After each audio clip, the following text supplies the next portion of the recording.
Romanos, capítulo 5. A justificação pela fé e paz com Deus. Justificados, pois, mediante a fé, temos paz com Deus por meio de nosso Senhor Jesus Cristo, por intermédio de quem obtivemos igualmente acesso pela fé a esta graça, na qual estamos firmes, e gloriamo-nos na esperança da glória de Deus. E não somente isto, mas também nos gloriamos nas próprias tribulações, sabendo que a tribulação produz perseverança, e a perseverança, experiência, e a experiência, esperança. Ora, a esperança não confunde, porque o amor de Deus é derramado em nosso coração pelo Espírito Santo, que nos foi outorgado. Porque Cristo, quando nós ainda éramos fracos, morreu a seu tempo pelos ímpios. Dificilmente alguém morreria por um justo, pois poderá ser que pelo bom alguém se anime a morrer. Mas Deus prova o seu próprio amor para conosco pelo fato de ter Cristo morrido por nós, sendo nós ainda pecadores. Logo, muito mais agora, sendo justificados pelo seu sangue, seremos por ele salvos da ira.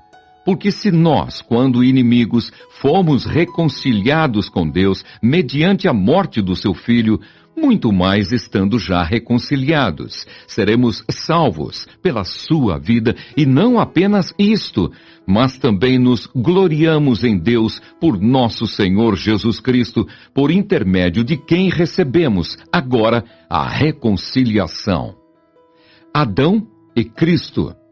Portanto, assim como por um só homem entrou o pecado no mundo, e pelo pecado a morte, assim também a morte passou a todos os homens, porque todos pecaram.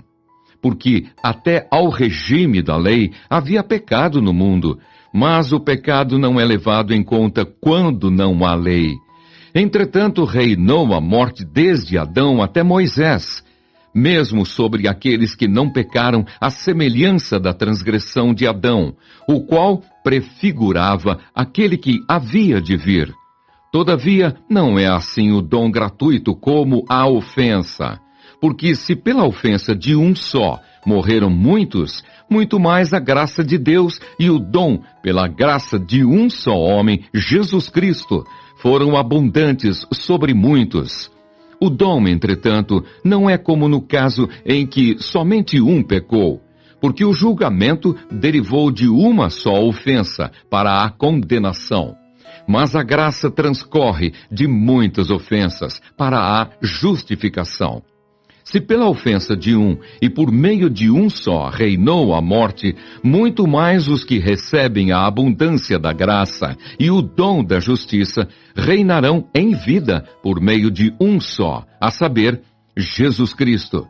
Pois assim como por uma só ofensa veio o juízo sobre todos os homens para a condenação, assim também, por um só ato de justiça, veio a graça sobre todos os homens para a justificação, que dá vida. Porque, como pela desobediência de um só homem, muitos se tornaram pecadores, assim também por meio da obediência de um só, muitos se tornarão justos. Sobreveio a lei para que avultasse a ofensa. Mas onde abundou o pecado, superabundou a graça, a fim de que, como o pecado reinou pela morte, assim também reinasse a graça pela justiça para a vida eterna, mediante Jesus Cristo, nosso Senhor.